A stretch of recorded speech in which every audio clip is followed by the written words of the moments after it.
अगर जैसे वो किसी गायनेक के पास गए, इनफर्टिलिटी का ट्रीटमेंट कर रहे हैं, तो वो उनको पता चलता है कि 2-3 सेंटीमीटर का फाइब्रॉइड है और वो बोल देते हैं कि इसकी तो सर्जरी करानी पड़ेगी। तो क्या आपको लगता है कि क्या सर्जरी करानी चाहिए या नहीं करानी चाहिए, और करानी चाहिए तो किस केसेस में करवानी चाहिए? अगर आपको ट्राई करते करते अगर आपको 10 साल हो गए हैं और कोई और कारण नहीं है जिसकी वजह से आप कंसीव नहीं कर पा रहे, उसका कोई और कारण नहीं, और आपका फाइब्रॉइड से 5-6 सेंटीमीटर से भी बड़ा है, तब प्रोबेबली, पर यूजुअली मेरी प्रैक्टिस में मैं फाइब्रॉइड्स नहीं निकालती हूँ। जैसे मेरे पास भी पेशेंट आते हैं तो वो कहते हैं मैम फाइब्रॉइड निकलवाने हैं, तो मैं नॉर्मली उनको रिकमेंड करती हूँ कि आप रोबोटिक कराओ। करेक्ट। क्योंकि ये हमें तो पता है कि वो पेशेंट के लिए बहुत सेफ है, कम ब्लीडिंग होती है, यूट्रस भी बचा रहता है। देखो, अगर आपने कोई ऑपरेशन करना है यूट्रस पे, तो आपको यूट्रस तक पहुंचना है, बच्चेदानी तक। उधर पहुंचने के 3 तरीके हैं, या तो हम कट देके कन्वेंशनल तरीके से पहुंचे, दूसरा है दूरबीन लेप्रोस्कोपी जिसको कहते हैं। नमस्कार, मैं डॉक्टर गीतिका फ्रॉम जीना सीखो।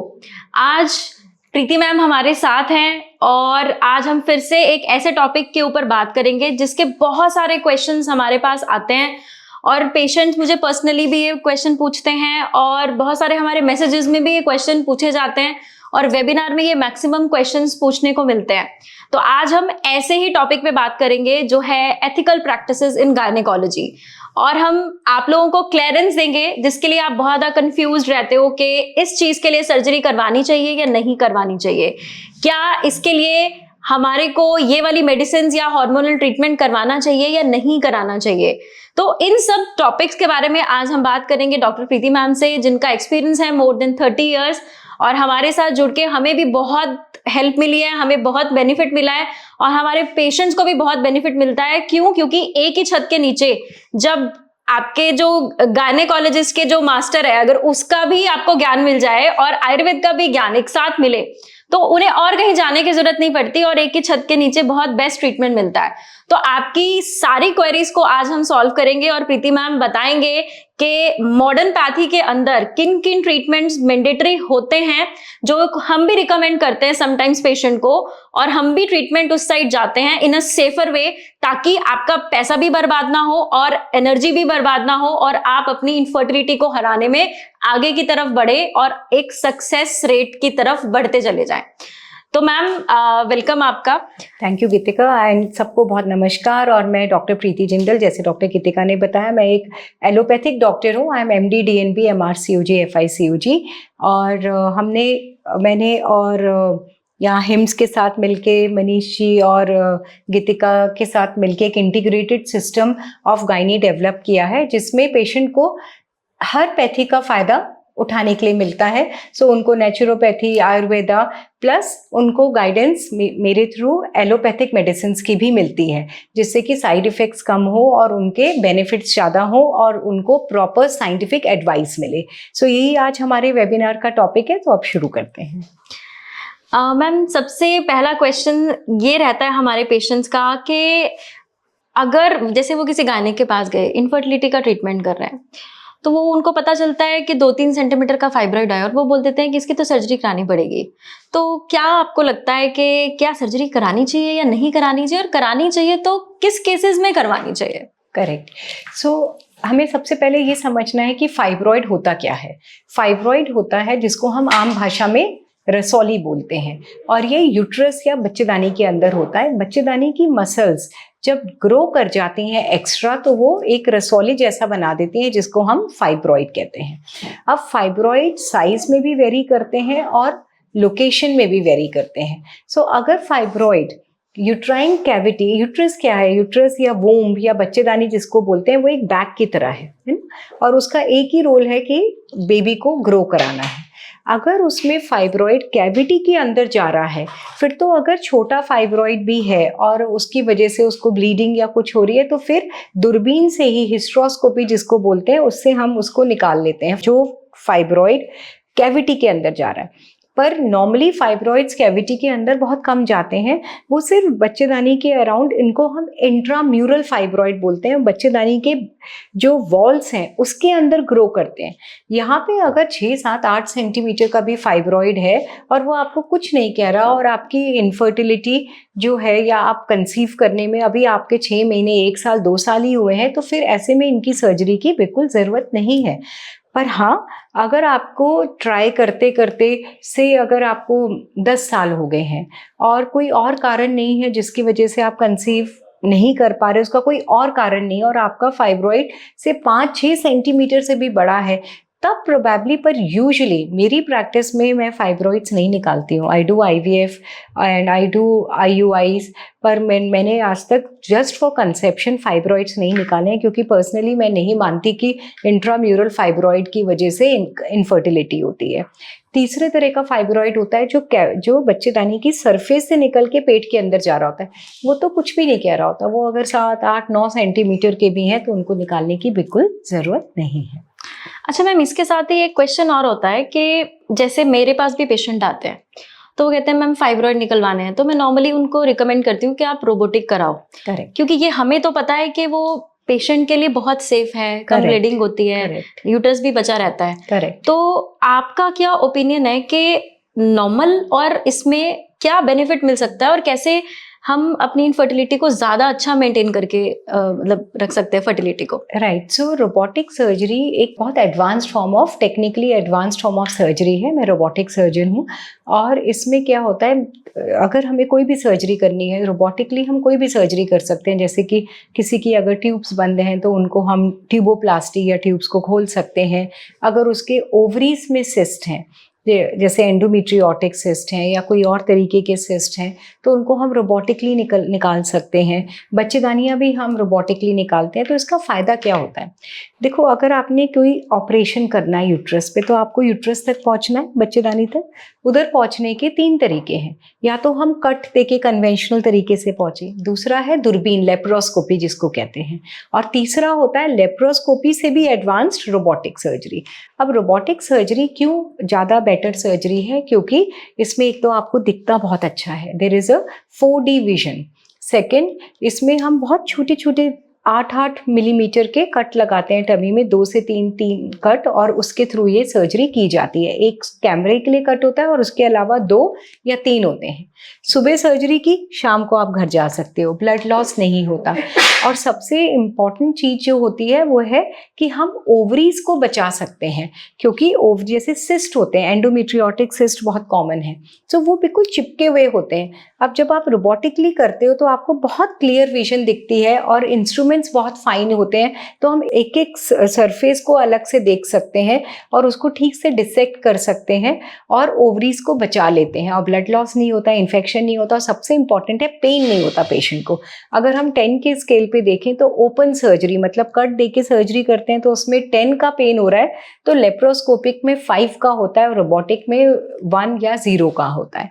तो ये रोबोटिक सर्जरी के फायदे होते हैं। ओके, तो मतलब ये हम कह सकते हैं कि अगर कंसीव करना है तो यूट्रस हेल्दी रहे, इरिटेटेड कम रहे। करेक्ट। क्योंकि अगर आप फाइब्रॉइड्स निकालोगे तो इरिटेशन बार बार होगी, करेक्ट, रिकवरी बड़ी लेट होती है, क्योंकि ऑलरेडी जब फाइब्रॉइड है तो दैट मीन्स कि ऑलरेडी यूट्रस अच्छा था ही नहीं, तो हम और ज्यादा उसको ऐसे सर्जरीज कराएंगे तो वो रॉन्ग प्रैक्टिस, नहीं कह सकते, मतलब ज्यादा फीमेल के लिए अच्छा नहीं है।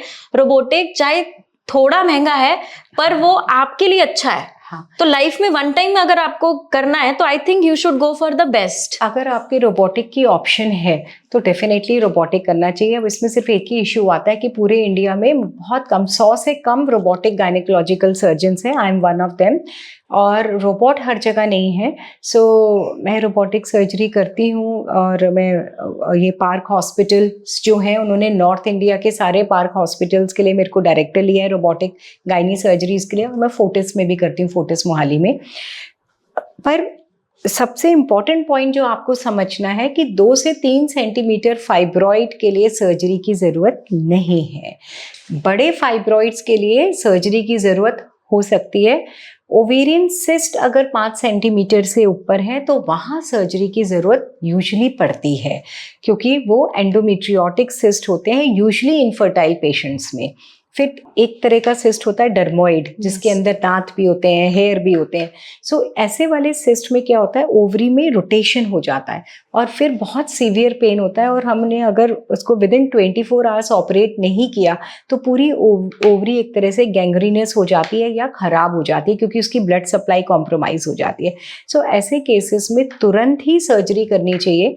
फिर म्यूसिनस सिस्ट एडिनोमास होते हैं, बेनाइन सिस्ट एडिनोमास होते हैं। तो अगर आपकी ओवरीज में सिस्ट हैं तो आपको अलर्ट हो जाना चाहिए, तुरंत डॉक्टर से मिलना चाहिए। और फिर अगर वो बड़े सिस्ट हैं, से 3, 4, 5 सेंटीमीटर के भी सिस्ट हैं, 2-3 अब सिस्ट ना बहुत तरीके के हैं।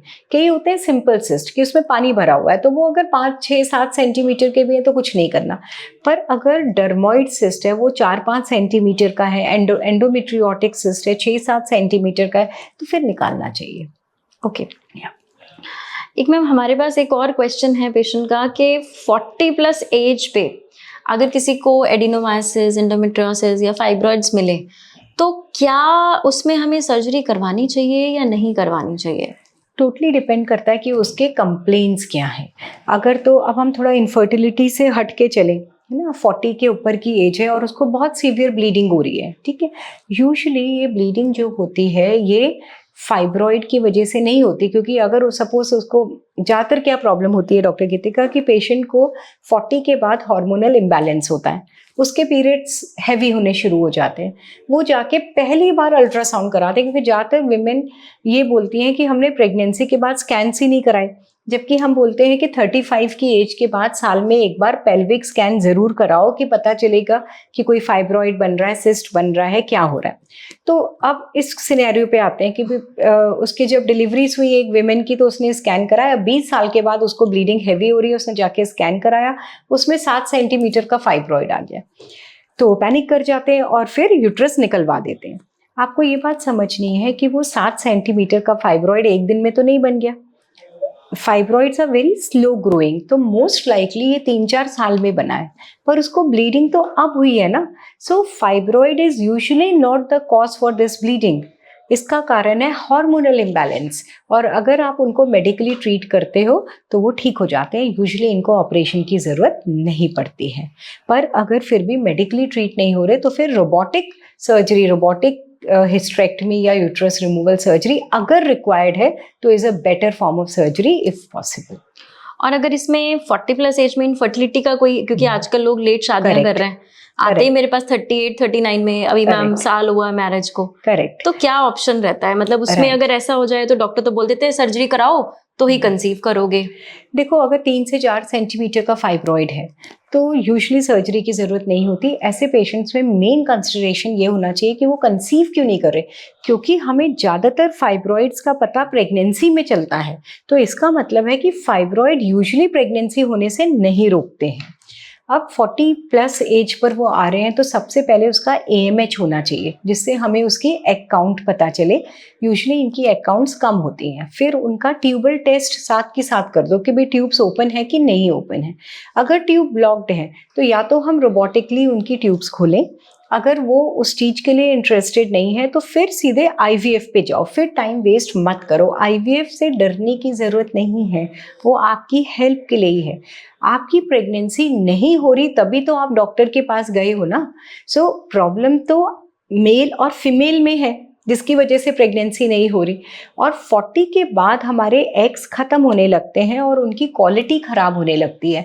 आप जितना वेट करोगे तो IVF का सक्सेस रेट भी कम हो जाता है। और इनफैक्ट 44 के बाद, नॉट इवन 44, हम लोग तो 42-43 के बाद ही अगर आपकी AMH बहुत कम है, हम बोलते हैं कि अगर आपके अपने एग से नहीं हो पा रहा तो डोनर एग ले लो। सो बेस्ट ये होता है कि जितनी जल्दी आप कंसेप्शन के लिए ट्राई करो, जिससे कि आपके अपने एग्स ख़त्म ना हो और आपके एग से हम आपको कंसीव करवा पाएँ। ओके। एक और मैम हमारे पास केस रहता है, जैसे अगर ओवेरियन सिस्ट है तो कभी कभी पेशेंट्स का CA-125 बहुत ज़्यादा हाई आ जाता है और लोग डर जाते हैं कि भाई हमें तो कैंसर हो गया, और डॉक्टर्स भी डरा देते हैं उनको कि भाई अब तो तुम्हारा ट्रीटमेंट अब तो निकालना ही पड़ेगा, नहीं तो ये बर्स्ट कर जाएगा। बहुत सारे ऐसे डर के मारे जो लोग परेशान हो जाते हैं। तो आधे लोग तो डर के चक्कर में बहुत सारे ऐसे ऐसे ट्रीटमेंट्स करा देते हैं Correct. जो कि जरूरी भी समटाइम्स नहीं होते। करेक्ट। तो आपकी क्या इसमें राय है कि ओवेरियन सिस्ट अगर किसी को है और उसमें अगर CA-125 अगर हाई आता है तो किस तरह के सिस्ट में रिकवरी हो सकती है, किस में नहीं हो सकती है और किस में एक्सट्रैक्शन ही एक हमारे पास लास्ट ऑप्शन है? राइट। सो ओवेरियन सिस्ट अगर 5 सेंटीमीटर के ऊपर है कोई भी सिस्ट तो CA-125 करवाना चाहिए। अगर CA-125 35 के ऊपर है तो वो हाई है। अब CA-125 सिर्फ ओवेरियन सिस्ट में नहीं हाई होता, बहुत सारी कंडीशंस में हाई होता है। अगर आपको कोई इन्फेक्शन है, इन्फ्लेमेशन है और भी बहुत सारी हैं। पर अगर आपका ओवेरियन सिस्ट है तो काफ़ी चीज़ें हमें अल्ट्रासाउंड से ही पता चल जाती हैं कि वो सिंपल सिस्ट है। अगर सिंपल सिस्ट है और CA-125 बॉर्डर लाइन हाई है, 35-40 है, तो मोस्ट लाइकली इन्फेक्शन की वजह से एंटीबायोटिक्स दो और फिर 1 महीने बाद रिपीट करा के देख लो।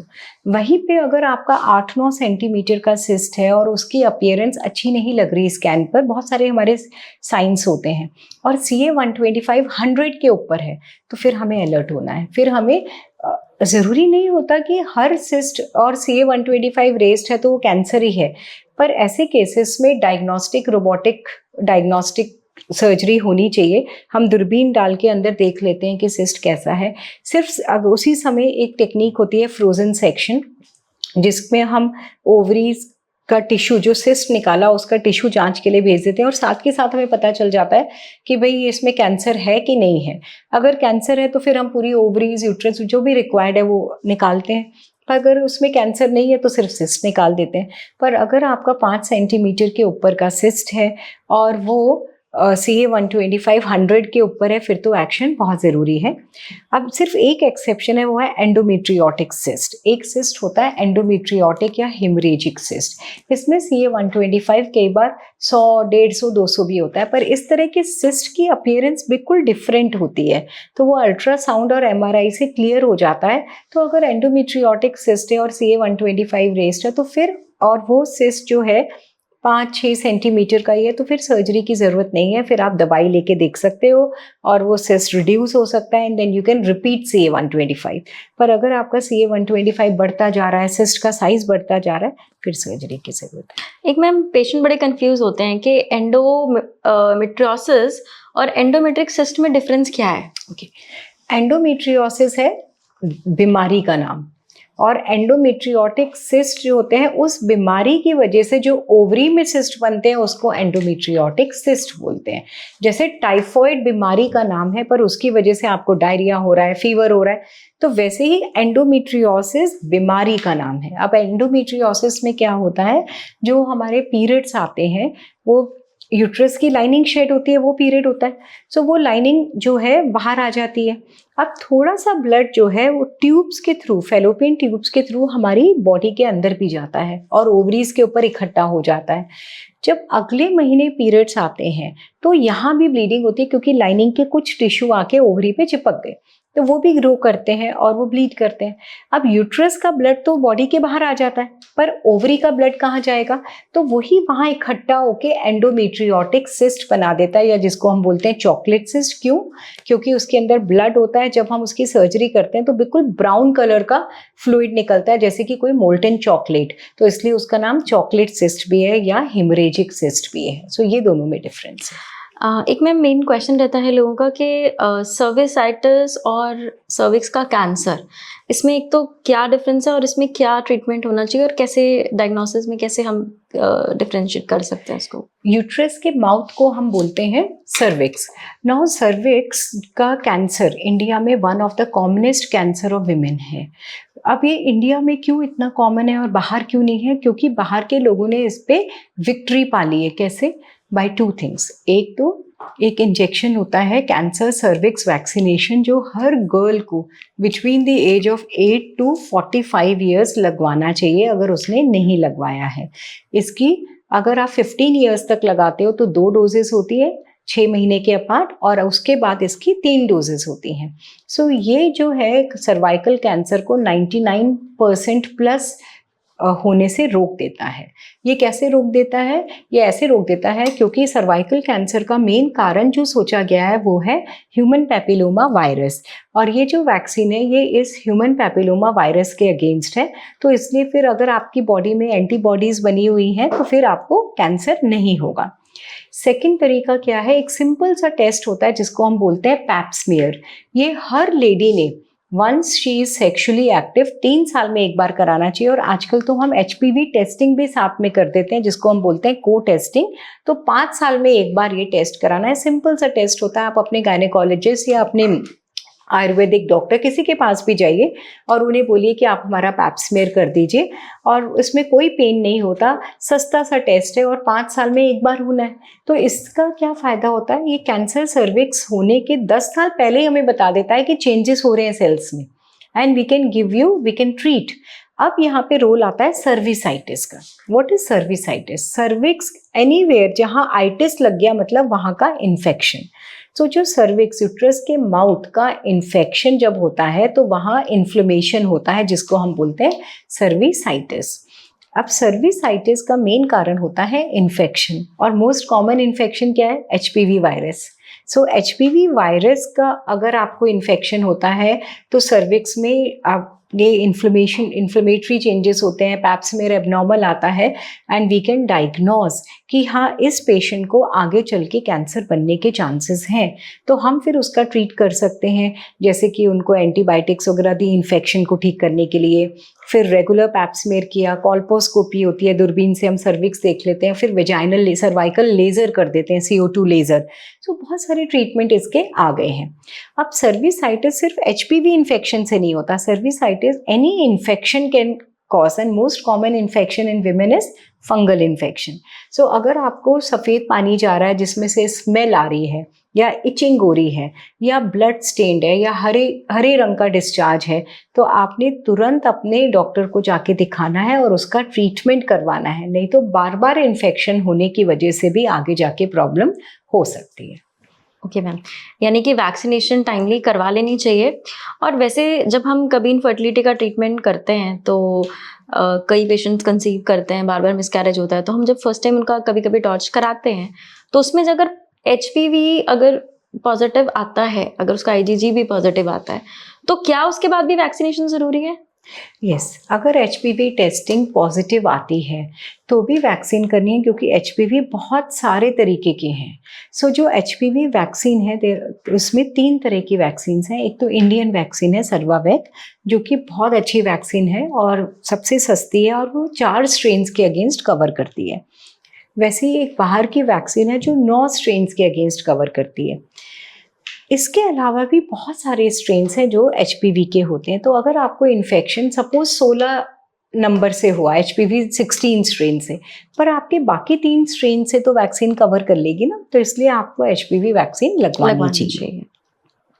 एक मैम मेन क्वेश्चन होता है कि अगर किसी को मेनोपॉज हो जाए उसके बाद भी कभी कभी थोड़ी बहुत ब्लीडिंग हो जाती है या कभी डिस्कम्फर्ट होता है, तो फीमेल जाते हैं अल्ट्रासाउंड कराने, तो कॉम्प्लिकेशन आती है, तो उसके बाद नॉर्मली उनको कोई और सोल्यूशन ना देके हिस्टेक्टमी के लिए बोल दिया जाता है। तो क्या ये नेसेसरी है कि हमेशा सर्जरी करनी चाहिए, या क्या ऑप्शन है हमारे पास? ये बहुत इंपॉर्टेंट क्वेश्चन है। एक बार मीनोपॉज हो जाए, अब मीनोपॉज हमें कैसे पता चलेगा हो गया?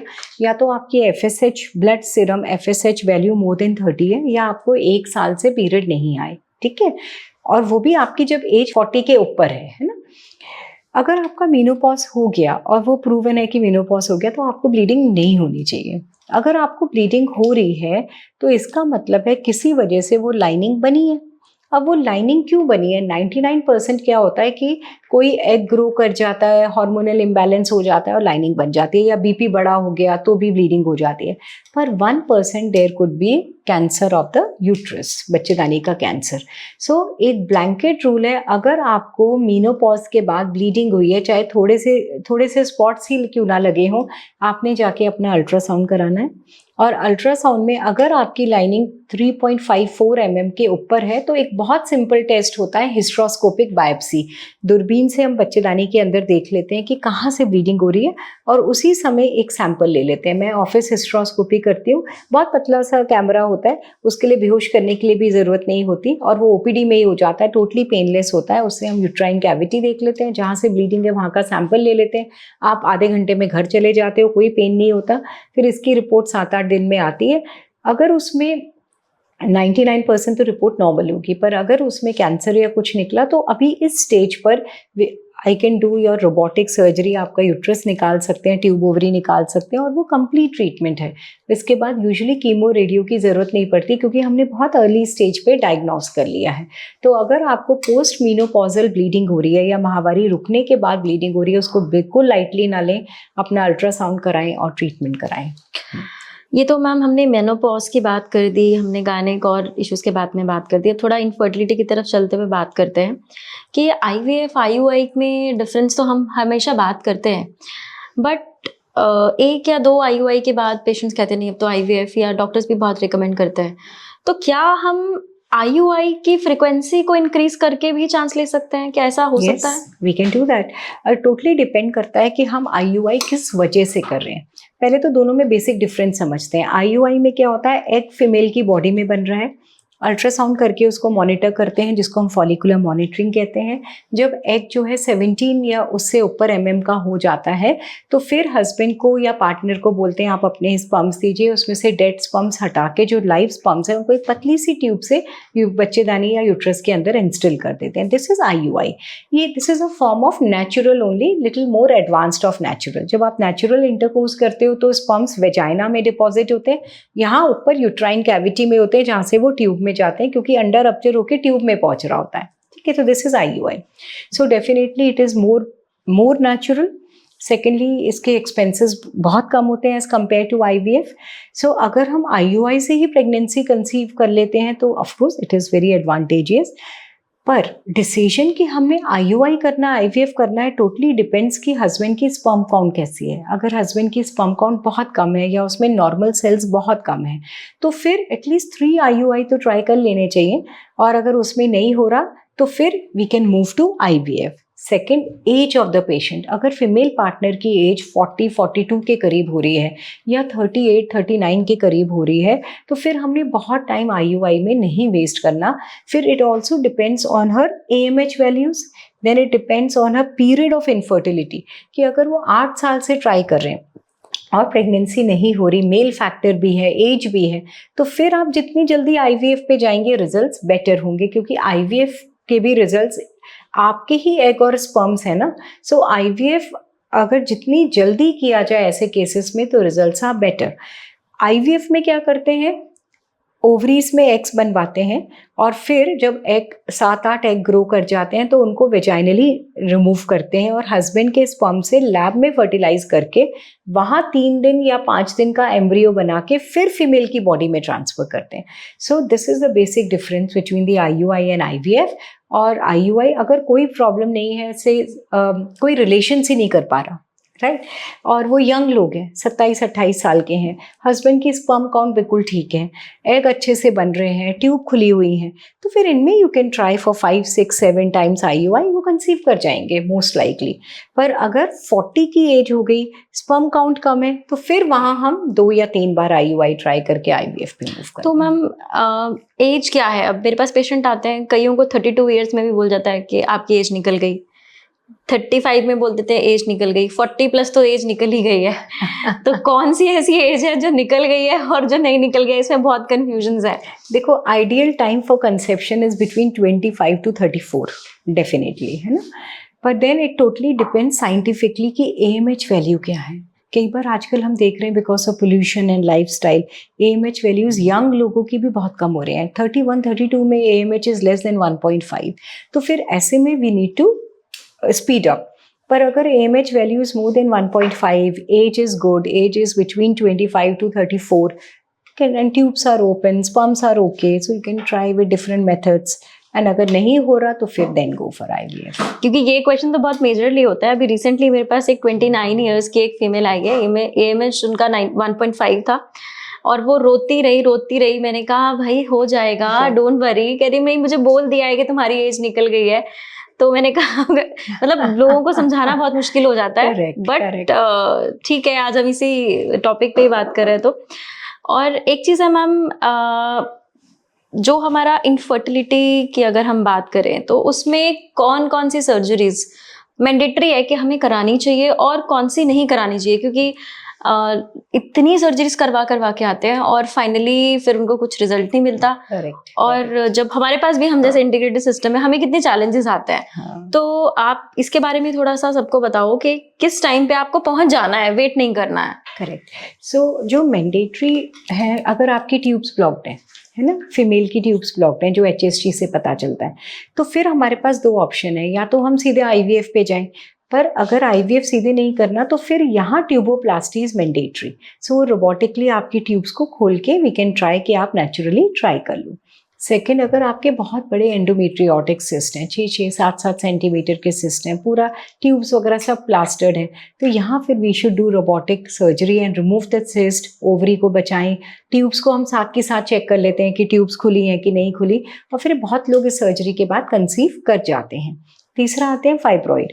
अगर बहुत बड़े फाइब्रॉइड्स हैं, 8-9-10 सेंटीमीटर के फाइब्रॉइड हैं और पूरा यूट्रस डिस्टॉर्टेड है, then we can go for those robotic myomectomies. So these are main conditions जहाँ पर हमें सर्जरी की ज़रूरत पड़ती है इनफर्टाइल पेशेंट्स में। बाकी नॉर्मली यूजुअली इनफर्टाइल पेशेंट्स में सर्जरीज की ज़रूरत नहीं पड़ती है। और इसके साथ ही मेरा जो लास्ट जो क्वेश्चन है वो है इंटीग्रेटेड बेनिफिट, क्योंकि मैम हमारे साथ काफ़ी टाइम से हमारे साथ काम कर रहे हैं, तो मैं मैम से भी चाहूँगी कि वो भी इंटीग्रेटेड जो हमने सिस्टम शुरू किया है जीना सीखो में, उसका बेनिफिट उनको क्या लगा वो भी मुझे बताएं, और मुझे भी क्या फील हुआ, क्योंकि बहुत सारे पेशेंट्स हैं जो हमें रिजल्ट्स मिले हैं, उसमें क्या रिजल्ट्स हैं, कैसे हैं, उसके बारे में भी हम लोग जो है वो आपको बताएंगे। तो मैम आप प्लीज़ थोड़ा बताइए कि इंटीग्रेटेड सिस्टम से हमें क्या बेनिफिट्स मिल रहे हैं जीना सीखो में। ये एक बहुत यूनिक आइडिया मनीष आचार्य जी का था, and I am very happy कि I am part of this integrated system. Integrated system का क्या फ़ायदा है, इसमें सबसे हमें ये समझना है कि किसी भी पैथी में सब कुछ अच्छा भी नहीं है और सब कुछ बुरा भी नहीं है। चाहे वो आयुर्वेदा है, होम्योपैथी है, एलोपैथी है, नेचुरोपैथी है, हर पैथी में कुछ ना कुछ तो अच्छा है। सो ये जो इंटीग्रेटेड सिस्टम किया है, इसमें यह है कि हम हर पैथी का मैक्सिमम बेनिफिट उठा सकते हैं। सो अगर हम देखें तो आई एम एलोपैथिक डॉक्टर, तो IVF allopathic doctors can do. Ayurvedic में क्या है, आपकी बहुत सारी मेडिसिन्स होती हैं जिनके साइड इफ़ेक्ट्स बहुत कम होते हैं, या जब हम IVF कर रहे हैं तो हम जो इंजेक्शन्स वगैरह लगाते हैं उनसे पेशेंट्स को कई बार कुछ तकलीफ होती है, गैस्ट्राइटिस होती है, सडनली उनको गर्मी लगने लगती है, वी आर गिविंग हार्मोन्स। सो उनके जो साइड इफ़ेक्ट्स हैं वो आपके आयुर्वेदिक मेडिसिन्स के साथ कम हो जाते हैं, प्लस उनकी मेडिटेशन होती है, उनकी डाइट मॉडिफिकेशन होती है। तो हम अब एलोपैथी पे भी मानते हैं role of all these systems in the conception, जैसे कि गर्भ संस्कार होता है, फिर एपिजेनेटिक्स पे बहुत काम हो रहा है कि जैसे पेशेंट सोचता है, उसकी डाइट कैसी है, उसके विचार कैसे हैं, वो मेडिटेट कैसे करता है। तो ये सारी चीज़ें आपके हिम्स में पेशेंट्स को ओवरऑल जो हमने इंटीग्रेटेड सिस्टम किया है, इसमें पेशेंट को ये पूरा ओवरऑल एक ब्लैंकेट हेल्प मिलती है, उनको एक कंप्लीट कोकून मिलता है जिसमें उनको उनकी मेंटल हेल्थ, फिजिकल हेल्थ, उनकी बायोलॉजिकल हेल्थ, हर चीज़ का ध्यान रखा जाता है। साथ में हम 10 दिन IVF के इंजेक्शन्स वगैरह लगाते हैं, और उसी समय वो जैसे हिम्स पिंजौर में आके रहते हैं, यहाँ पे इनकी बाकी आयुर्वेदिक थेरेपीज़ चल रही होती हैं, आप उनको मेडिटेट कराते हो, उनकी डाइट बहुत अच्छी सात्विक डाइट जो आप बोलते हो वो देते हो, तो उसमें वी हैव सीन कि IVF के कॉम्प्लिकेशंस बहुत कम होते हैं। दूसरा, उनकी जो एग क्वालिटी है, स्पर्म क्वालिटी है, डेफिनेटली इम्प्रूव होती है। सो तभी हमारे रिजल्ट्स इतने अच्छे आ रहे हैं, we are getting good results. So definitely integrated system of infertility and IVF is helping the patients, and we should adopt everybody should adopt the integrated system. और आज जो हमारा इस जो सेशन है, इसका मोटिव भी यही है कि हम आपको अपना भी एक एक्सपीरियंस शेयर करें, और आपके जो मैक्सिमम क्वेश्चंस हैं वो भी आपको बहुत क्लियरली बताए जाएं। क्यों? क्योंकि बहुत सारे पेशेंट अलग अलग क्वेश्चंस लेके आते हैं, मैं उनको ट्रीट करती हूँ, फिर मैं मैम के पास भी उनको भेजती हूँ। इनके पास भी कुछ पेशेंट्स ऐसे होते हैं जो IVF चल रहा होता है, उनको भी मैं साथ में ट्रीट करती हूँ। तो जो हमारे रिजल्ट्स है ना, उसका जो सक्सेस रेट है वो एनहांस होता है। लेट्स से किसी का AMH लेवल लो है, तो हम AMH लेवल बढ़ा करके ओके करके मैम के पास भेजते हैं, उनका सक्सेस बढ़ जाता है। अब उनके पास एक ऐसा कॉम्प्लिकेटेड केस आता है, वो हमारे पास शेयर करते हैं, हम उनको और सपोर्ट करते हैं, तो वो कॉम्बिनेशन हो जाता है। और जब पेशेंट कंसीव भी करता है, फिर उसको हम गर्भ संस्कार, मैम ANC देखते हैं। मेरे पास ऐसे पेशेंट है जिनका ANC मैम के पास चल रहा होता है एलोपैथी का, और आयुर्वेदिक गर्भ संस्कार हमारे पास चल रहा होता है। तो उससे होता क्या है कि लाइफ में आपको कितनी बार चांस लेना है, 1 बच्चा 2 बच्चा मैक्सिमम, आजकल तो 2 ही बच्चे करते हैं। अब उसमें भी अगर आप उसको बेस्ट क्वालिटी नहीं दोगे वेरी फर्स्ट डे से, तो फिर आप क्या कर रहे हो जिंदगी में। तो इसीलिए हमने आज के टाइम पे, ये जो मॉडर्नाइजेशन है, टेक्नोलॉजी का टाइम है, और जिस टाइम पे हम ये सोचते हैं कि कैसे हम एक हेल्दी बच्चे को पैदा करें आज के टाइम में, तो उसके लिए जो पूरे अध्यात्म से लेकर के मॉडर्न टेक्नोलॉजी और हाईएस्ट जो टेक्नोलॉजी है, हम उसको यूज कर रहे हैं इस लेवल पे। सो अगर आप इसको ऑप्ट करते हो, मैं नहीं कहती कि किसी को प्रॉब्लम है वो आओ, अगर कोई भी अगर पेशेंट है, अगर वो IVF प्लान करना चाहता है, you can come to Chandigarh. इनका सपोर्ट है, हमारा सपोर्ट है, हम कंबाइंडली आपको एक बेस्ट बेबी प्लान करके देंगे, जिसके अंदर गर्भ संस्कार भी रहेगा। इफ यू वांट के नेचुरली भी कंसीव करना है, एटलीस्ट अपना शोधन कराइए, और अपने इन्वेस्टिगेशंस, आपके यूट्रस की हेल्थ, सब आप मॉडर्न वे में भी टेक्नोलॉजी के साथ भी उसको चेकअप करवाइए अपना प्रॉपर। करेक्ट। और उसके बाद आप प्लान करो, क्योंकि देखो डिजीजेस तो हमारे पास आएंगे ही आएंगे, और हमारे पास बहुत है। पर मैं उन लोगों के लिए भी बात करूंगी कि जो लोग अपनी जिंदगी में चाहते हैं कि हम एक ऐसी जनरेशन को आगे बढ़ाएं जो कि देश के लिए भी अच्छी हो और उनकी फैमिली को भी आगे अच्छा बनाए। तो उसके लिए तैयारी आपको पहले से करनी पड़ेगी, कंसेप्शन से भी पहले से। और उसके लिए अगर आज, क्योंकि ये अभी इस टाइम पे तो देखो, जब हमने स्टार्ट भी किया था तो तब भी हमारे पास काफी पेशेंट थे, और आज हमारे पास इतनी वेटिंग चलती है कि एडमिशन के लिए भी 10-10 दिन 20-20 दिन हमारे पास वेटिंग अभी भी चल रही है। सो आई थिंक कि this is the best platform जिसके अंदर आप अपनी ये सारी चीजें इम्प्रूव भी कर सकते हो, और अपने बेबी को नेचुरली, अगर आपको कोई प्रॉब्लम नहीं है तो प्लान करने में भी ये बहुत ज्यादा बेनिफिशियल है। तो दिस जो सेशन है ये सब के लिए है, जो डिजीज्ड हैं उनके लिए भी, और जो डिजीज नहीं है और कुछ अच्छा प्लान करना चाहते हैं अपनी लाइफ में, उसके लिए भी। क्योंकि एक बच्चा पैदा करना और अपनी हेल्थ, ये सबसे इंपॉर्टेंट है, और गायनिक हेल्थ तो बहुत इंपॉर्टेंट है, क्योंकि फीमेल है तो घर है और सब कुछ है, तो उसी ने सब संभालना है। तो अगर आज अपने बारे में ध्यान नहीं रखोगी तो कब रखोगी, बाद में कोई नहीं ध्यान देगा। सो आज ही अपना ध्यान रखें, और इस लाइफ को हम आज ओवर करते हैं, और नेक्स्ट लाइफ में हम और इंटरेस्टिंग टॉपिक्स के साथ आपसे मिलेंगे। डॉक्टर मिताली आपके साथ रेगुलरली मिलती रहती हैं, और भी मेरे पेशेंट के साथ और क्वेरी रहेगी तो मैम के साथ मैं दोबारा आऊंगी आपसे बात करने के लिए। आपकी और क्वेरीज रहेंगी तो आप कमेंट सेक्शन में जरूर बताइएगा, ताकि हम सारे क्वेश्चंस को लेके फिर एक नया सेशन लेके आए, क्योंकि मजा आता है ऐसे कि आपके क्वेरीज को हैंडल करने में। क्योंकि जनरल टॉपिक्स तो हम आपको कितना भी ज्ञान दे दें, आपको कुछ पता भी होता है, पर आपकी क्वेरीज का सॉल्यूशन अगर हम आपको बिल्कुल डायरेक्टली देंगे, जो आपका मेंटल सेटिस्फेक्शन है वो बहुत हाई लेवल पे जाएगा, और आपकी कंफ्यूजन भी बहुत अच्छे से क्लियर होंगी, और आपको बिल्कुल क्लियर होगा अपना गोल कि आपको कहाँ जाना है, कैसे जाना है, किस तरीके से जाना है। So stay safe, stay healthy. Thank you so much. Thank you ma'am so much. Thank you. Bar bar abortions होना, या फिर अगर आप भी इनफर्टिलिटी से परेशान हो रहे हैं, तो अभी आप अपॉइंटमेंट अपनी बुक कर लीजिए हमारे हिम्स हॉस्पिटल पंचकुला की, क्योंकि हर वेडनेसडे को डॉक्टर प्रीति जिंदल, जो IVF स्पेशलिस्ट हैं और 30 ईयर से भी ज्यादा का उनको एक्सपीरियंस है, उनसे आप मिलकर अपनी प्रॉब्लम शेयर कर सकते हैं। और अगर बार बार IVF करवाने के बाद भी अगर आपको सक्सेस नहीं मिल रहा है, तो डॉक्टर प्रीति जिंदल से तुरंत मिलिए।